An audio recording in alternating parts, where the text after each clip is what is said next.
नमस्कार साथियों, आप सभी का स्वागत है हमारे YouTube channel Swami Vivekananda study circle Prayagraj में। दोस्तों, पुस्तक और उसके ऑथर के नाम से बहुत सारे प्रश्न पूछे जाते हैं एग्जाम्स में। तो 2021 में जो होने वाले एग्जाम्स हैं, जैसे UP triple S C PET का एग्ज़ाम है, UPSI का एग्ज़ाम है, SSC का एग्ज़ाम चल रहा है और CBT 2 रेलवे का जो NTPC का एग्ज़ाम है, ऐसे एग्ज़ाम्स बहुत सारे होने वाले हैं। तो इसके लिए आपको क्या करना है, उन सारे पुस्तकों को याद रखना है। आपको अगर इन सारे पुस्तकों का जो वर्णन है, जो इनके लेखक का नाम है, इनकी पुस्तकों का नाम है, अगर वो एक ही जगह पे मिल जाएगी तो आपको आसानी होगी चीज़ों को कलेक्ट करने में, चीज़ों को याद करने में। और क्योंकि बहुत सारे पुस्तक हैं तो उसमें कौन सा महत्वपूर्ण है, वैसी पुस्तकों को हम यहाँ पे देखेंगे दोस्तों। तो आइए शुरू करते हैं। पहला पुस्तक कौन सा है जिसके बारे में हमें जानना है? एक बहुत इम्पॉर्टेंट पुस्तक है मेरे दोस्तों, और उस पुस्तक का नाम है माइंड मास्टर। क्या नाम है? Mind master. बहुत इंपॉर्टेंट पुस्तक है। और माइंड मास्टर पुस्तक का लेखक कौन है दोस्तों? वो है विश्वनाथ आनंद। कौन है? विश्वनाथ आनंद। विश्वनाथ आनंद के बारे में आप लोग जानते हैं? ये कौन है? ये हैं शतरंज के जादूगर, और ये माइंड से मास्टर थे, इसलिए ही शतरंज के जादूगर कहलाए। तो विश्वनाथ आनंद माइंड के मास्टर थे और इन्होंने माइंड मास्टर नामक पुस्तक लिखी। इस तरह से आप याद रख सकते हैं। माइंड मास्टर किसने लिखी? विश्वनाथ आनंद, जो क्या थे? वो थे शतरंज के जादूगर। अगला प्रश्न है दोस्तों, सग्गी बेन। एक बहुत इंपॉर्टेंट पुस्तक है ये सग्गी बेन। आखिर ये लिखी किसके द्वारा गई है? इसको तो आप याद ही कर लीजिए, क्योंकि ये बहुत इंपॉर्टेंट है। इसको पक्का किसी न किसी एग्जाम में ये पूछेगा ही। सग्गी बेन किसकी पुस्तक है? तो ये है किसकी? तो ये है मेरे दोस्तों डगलस स्टुअर्ट की। किसकी? डगलस स्टुअर्ट की पुस्तक है। कौन सी? सग्गी बेन। ये बहुत इंपॉर्टेंट पुस्तक है, इसको याद रखिएगा। सग्गी बेन डगलस स्टुअर्ट की पुस्तक है। वेरी इंपॉर्टेंट पुस्तक है। 2-3 बार इसको बल्कि देखिए आप, क्योंकि ये इसमें जिसने भी मैं पुस्तक आपको बताऊंगा ना, वो सारे पुस्तक बहुत इंपॉर्टेंट हैं और एग्जाम में पूछे जाएंगे पक्का। आइए अगला प्रश्न देखते हैं। अगला जो पुस्तक है, a song of India. A song of India, ये पुस्तक किसने लिखी है? आपको पता होना चाहिए कि एक गाना आपको पता है, आप एक सॉन्ग जो है वो बहुत फेमस हुआ था, रस के कमर करके सॉन्ग था। तो ये मैं आपको ट्रिक एक तरह से बता रहा हूँ कि लिखा किसने था। तो एक सॉन्ग था जिसका नाम था रस की कमर। तो इस तरह से आप याद कर सकते हैं, a song of India. A song of India ये किसकी पुस्तक है? ये पुस्तक है दोस्तों किसकी? वो है रस्किन बॉन्ड की। किसकी? Ruskin bond.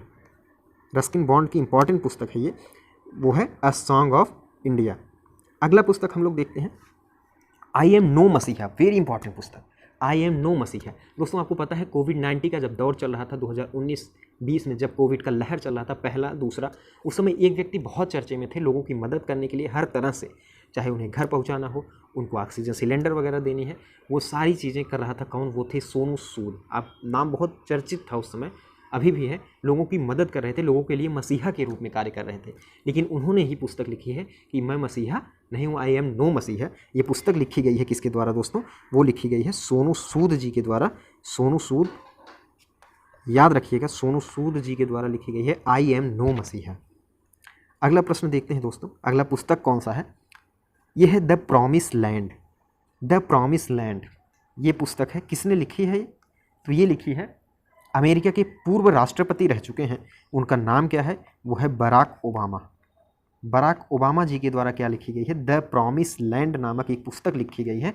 ये पुस्तक आपके लिए बहुत इंपॉर्टेंट है, आपके एग्जाम्स में पूछे जा सकते हैं, कंफर्म है। तो याद रखिएगा द प्रॉमिस लैंड। अच्छा, इन पुस्तकों के नाम जो है मैं टेलीग्राम चैनल पे अपलोड करा दूंगा, आप लोग वहाँ से डाउनलोड कर सकते हैं। और अगर टेलीग्राम चैनल पे आप नहीं जुड़े हैं तो क्या करेंगे, डिस्क्रिप्शन बॉक्स में जाइए, वहाँ पे लिंक होगा, उसी के माध्यम से आप जुड़ सकते हैं। और हाँ, जो हमारे दोस्त, जो हमारे बंधु, जो हमारे सखा पहली बार चैनल पर पहुँचे हैं, वो लोग चैनल को सब्सक्राइब कर लीजिए, ताकि जैसे एग्ज़ाम से रिलेटेड जो भी इंफॉर्मेशन है, सूचनाएँ हैं, जो भी इम्पॉर्टेंट मैं टॉपिक लेकर आता हूँ, वो बहुत इंपॉर्टेंट रहते हैं, आपके एग्जाम्स में पूछे जाते हैं। इसलिए उन सारे वीडियोस को का जो नोटिफिकेशन है वो आपको मिल सके, इसीलिए आपको सब्सक्राइब करना दोस्तों बहुत आवश्यक हो जाता है। तो सब्सक्राइब कर लीजिए, उसके बाद हम लोग नेक्स्ट पुस्तक की बात करते हैं। आइए देखते हैं।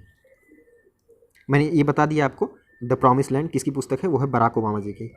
एक और इम्पॉर्टेंट पुस्तक है द प्रेसिडेंशियल ईयर 2012 टू 17। ये पुस्तक यानी 2012 से 2017 के बीच आप समझ सकते हैं इस समय प्रेसिडेंट कौन था?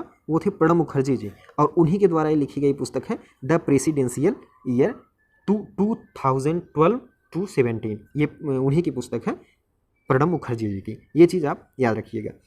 अगला प्रश्न है दोस्तों, मेरा जीवन मेरा मिशन। ये पुस्तक बहुत इंपॉर्टेंट है, अलग ही जीवन है उनका और अलग ही मिशन है, और उस मिशन से आज दुनिया पे वो राज कर रहे हैं। उनके इस मिशन से बहुत सारे जो बिजनेसमैन थे वो पीछे हो गए, और उनका नाम उन्होंने एक बड़ी कंपनी के रूप में खड़ा किया। उसके एडवर्टाइजिंग करते हैं वो कंपनी है पतंजलि, और उसके एडवर्टाइजिंग करते हैं। उनका नाम क्या है? बाबा रामदेव। उन्हीं की ये पुस्तक है माई लाइफ माई मिशन, यानी मेरा जीवन और मेरा मिशन। ये है बाबा रामदेव जी के द्वारा लिखी गई ये पुस्तक है। अगला है one arrange murder. One arrange murder, ये पुस्तक लिखी किसने है? आपको पता है दोस्तों, महाराष्ट्र में अभी कुछ ही दिन पहले पालघाट एरिया में साधुओं की जो है वहाँ पे कुछ साधुओं की हत्या कर दी गई थी। तो वो भगत थे और उनकी क्या कर दी गई? मर्डर कर दी गई। तो इस तरह से आप याद रख सकते हैं किसकी? भगत की मर्डर कर दी गई। तो ये पुस्तक किसने लिखी है? ये पुस्तक लिखी है चेतन भगत ने। किसने? चेतन भगत के द्वारा ये पुस्तक लिखी गई है, वन अरेंज मर्डर। एक पुस्तक इनकी और इम्पॉर्टेंट है, उसको आप लोग नोट कर लीजिए, ये एग्जाम में पूछा भी जा चुका है। और वो है, कौन सा पुस्तक है दोस्तों? वो है वन इंडियन गर्ल। ये पुस्तक पूछा जा चुका है, वन इंडियन गर्ल किसके द्वारा लिखी गई है? तो ये भी है चेतन भगत। भगत की हत्या यानी मर्डर कर दी गई, यानी वन अरेंज मर्डर जो है ये चेतन भगत की पुस्तक है। और एक और पुस्तक उनकी है, कौन सी? वो है वन इंडियन गर्ल। अगला दोस्तों हम लोग देखते हैं अमेजिंग अयोध्या। अयोध्या अमेजिंग, आप समझ सकते हैं, अयोध्या जो है अमेजिंग अयोध्या, अयोध्या इस समय अमेजिंग है। तो ये इस पुस्तक की लेखक कौन है? इस पुस्तक को लिखा किसने है? वो है नीना रॉय। अमेजिंग अयोध्या किसने लिखा है? ये लिखा है नीना रॉय की पुस्तक है ये अमेजिंग अयोध्या। इसको नोट कर लीजिए, याद कर लीजिए, आ सकता है, कन्फर्म है। चलिए अगला प्रश्न देखते हैं। अगला जो पुस्तक है, ये पुस्तक द एरा ऑफ डार्कनेस। क्या है? The era of darkness. ये पुस्तक आपको याद रखना है। ये पुस्तक लिखी है किसने? ये लिखी है शशि थरूर जी ने। किसने? शशि थरूर जी के द्वारा लिखी गई है द एरा ऑफ डार्कनेस। इसको याद कर लीजिएगा क्योंकि एग्जाम में आ सकते हैं। सब बहुत इंपॉर्टेंट पुस्तक है। जितने मैं पुस्तक आपको बता रहा हूँ ना, ये इसको आपके ज़बान पे रटे होनी चाहिए, नहीं रटनी होनी चाहिए। आप 2-3 बार देखेंगे तो आपको धीरे से आराम से जो है ये चीज़ें आपके दिमाग में बैठ जाएंगे। अगला प्रश्न देखते हैं, अ बर्निंग। बर्निंग मीन्स क्या होता है दोस्तों? बर्निंग मीन्स होता है जैसे कोई चीज़ जल रहा है, उसे बर्निंग कहते हैं।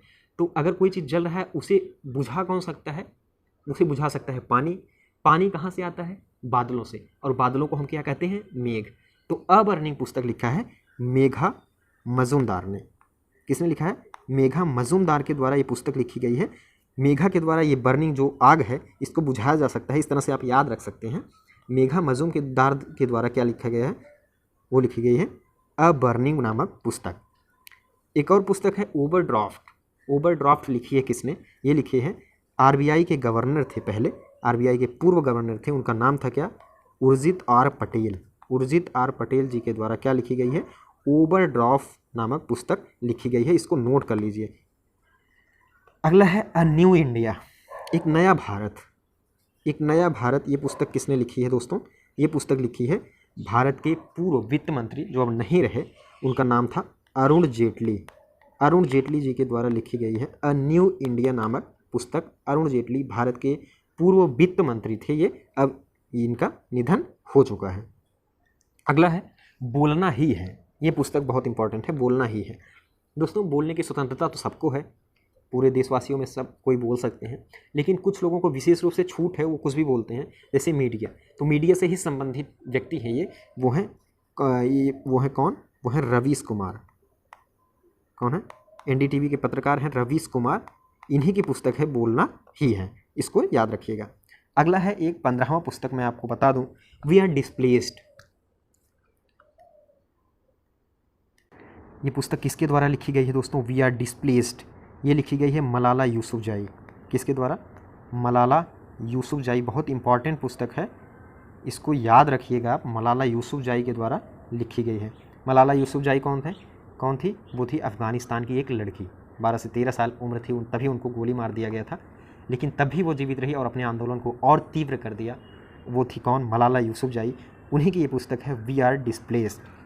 अगला हम लोग देखते हैं पुस्तक कौन सी है, वो है कर्म योद्धा। ये इंपॉर्टेंट पुस्तक है, बहुत इंपॉर्टेंट पुस्तक है, इसको पूछा जा सकता है, कन्फर्म लगभग तय है कि पूछा जाएगा किसी न किसी एग्जाम में। इसलिए कर्म योद्धा लिखी किसने है? ये कर्म योद्धा लिखी गई है प्रधानमंत्री नरेंद्र मोदी जी के बारे में। किसके बारे में? प्रधानमंत्री नरेंद्र मोदी जी के बारे में। और लिखा किसने है? उनके सहयोगी भारत के गृह मंत्री, वो हैं कौन? अमित शाह जी। अमित शाह जी के द्वारा ये पुस्तक लिखी गई है। और किसके बारे में लिखी गई है? नरेंद्र मोदी जी के बारे में अमित शाह जी के द्वारा ये पुस्तक लिखी गई है। कौन सी? कर्म योद्धा। चलिए आइए देखते हैं अगला प्रश्न। अनफिनिश्ड, अमेरिका में लॉन्च होने वाली पुस्तक है अनफिनिश्ड। और इसे लिखी है किसने? इसे लिखी है दोस्तों, किसने लिखी है? इसे लिखी है प्रियंका चोपड़ा ने। किसने? प्रियंका चोपड़ा। और ये 24 घंटे में बिकने वाली 24 घंटा में सबसे ज़्यादा बिकने वाली पुस्तक है, प्रियंका चोपड़ा के द्वारा लिखी गई है। एक्ट्रेस हैं, भारतीय एक्ट्रेस, और उन्हीं के द्वारा ये अनफिनिश्ड नामक पुस्तक लिखी गई है। अगला है वुहान डायरी। वुहान शहर याद आ रहा है आपको? उसी की वजह से आज 2 साल से पूरा विश्व इस समय जूझ रहा है किससे? कोविड से। तो वुहान से निकली थी कोविड। और इस वुहान डायरी के जो लेखक हैं वो कौन है दोस्तों? वो हैं कौन? वो हैं, नोट कर लेना आप लोग, वो हैं फांग के द्वारा क्या लिखी गई है? वुहान डायरी नामक पुस्तक लिखी गई है। अगला हम लोग देखते हैं playing it's my way. Playing it's my way किसकी पुस्तक है? ये प्लेइंग इट्स माई वे ये पुस्तक है सचिन तेंदुलकर। क्रिकेट के क्या हैं ये? क्रिकेट के भगवान है सचिन तेंदुलकर। इन्हीं के द्वारा ये क्या लिखी गई है? Playing it's my way. उन्हीं के नीचे एक और पुस्तक है a century is not enough. 1 century किसके लिए पर्याप्त नहीं था दोस्तों? वो थे कौन? वो थे दादा, यानी बंगाल टाइगर, यानी सौरव गांगुली के द्वारा क्या लिखी गई है? A century is not enough. Saurav Ganguly के द्वारा ये पुस्तक लिखी गई है। A century is not enough ये पुस्तक सौरव गांगुली जी के द्वारा लिखी गई है। दोस्तों एक पुस्तक बहुत इंपॉर्टेंट है, उसे आपको याद रखना है। वो पुस्तक कौन सी है? वो है बिलीव। कौन सी? बिलीव नामक पुस्तक है। इसको याद रखना है। किसके द्वारा? ये है भारतीय क्रिकेटर सुरेश रैना के द्वारा लिखी गई है। सुरेश रैना की ये पुस्तक है बिलीव, इनकी बायोग्राफी है। बिलीव सुरेश रैना के द्वारा ये पुस्तक लिखी गई है। तो दोस्तों ये कुछ महत्वपूर्ण पुस्तक थे जो 2021 के एग्जाम्स में आ सकते हैं, मैंने आपको बता दिया। कुछ और पुस्तक होंगे, मैं नेक्स्ट वीडियो में उन पुस्तकों को बता दूंगा आपको। और आप लोग इसको वीडियो को देखिए, इसे नोट कर लीजिए। अगर आपने नहीं नोट करना है तो आप टेलीग्राम चैनल से इसको डाउनलोड कर सकते हैं और अच्छी तरह से 1 बार देख के अच्छे से आप जो है इसको याद कर सकते हैं। और नेक्स्ट वीडियो में जल्द ही लेके आऊँगा और सारी पुस्तकों के बारे में जो एग्जाम में पूछे जा सकते हैं। तो दोस्तों अगर चैनल पर नए हैं तो चैनल को सब्सक्राइब कर दीजिए, ताकि जैसे ही मैं वीडियो अपलोड करूँ आपको तुरंत मिल जाए। दोस्तों चैनल को सब्सक्राइब जरूर कर दीजिएगा और वीडियो को लाइक करिएगा अगर आपको पसंद आया होगा। अगर आपको याद हो जाए सारी चीज़ें तो वीडियो को लाइक ज़रूर करिए, चैनल को सब्सक्राइब अवश्य करिए और अपने दोस्तों को शेयर करिए ताकि उन लोगों को भी मदद मिल सके। तो बहुत बहुत धन्यवाद आप सभी का मेरे दोस्तों।